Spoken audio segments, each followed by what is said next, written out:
នៅសាពងមន់5គ្រាប់នៅផ្ទះដឹងធ្វើអីមែនតាថ្ងៃនេះយើងមករៀនឆ្នៃម្ហូបទាំងអស់គ្នាមួយខ្ញុំ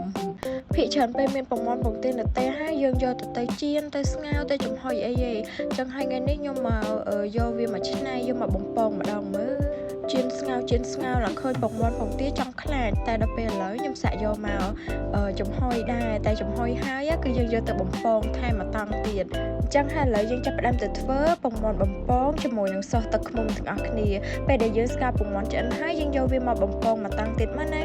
ពេលបំពងនោះបងប្អូនបំពងឲ្យក្រៀមល្អអញ្ចឹងមកដើម្បីឲ្យខាងក្រៅរបស់យើងរាងស្រួយហើយខាងក្នុងទន់និយាយទៅមុខម្ហូបនេះងាយស្រួលធ្វើមែនតើបងប្អូននៅពេលដែលយើងបំពងអញ្ចឹងហើយយើងស្រង់វាឲ្យស្រស់ខ្លាញ់អញ្ចឹងមកហើយបន្ទាប់មកគឺយើងចាក់ខ្ទឹមចូលបំពងឲ្យឈ្ងុយម្ដងទៀតយើងដាក់ជាមួយនឹងសោះទឹកឃ្មុំយើងចូលកូរជាមួយនឹងខ្ទឹមបំពងនោះឲ្យឈ្ងុយហើយចាក់ពងមាន់យើងកូរវិចអញ្ចឹងទៅហើយពេលដែលយើងកូរវាសាប់ចូលគ្នាចូលជាតិអញ្ចឹងហើយយើងយកវាដាក់ចានអញ្ចឹងមកហើយនៅពេលដែលញ៉ាំពងមាន់បំពងជាមួយនឹងសោះទឹកឃ្មុំហ្នឹងបងប្អូនអាចយកទ្រាប់ជាមួយនឹងសាឡាត់ក៏បានដែរគឺឆ្ងាញ់ឈ្ងុយសោះទឹកឃ្មុំហើយញ៉ាំមួយនឹងសាឡាត់ស្រួយទៀតអូជាតិម៉ែ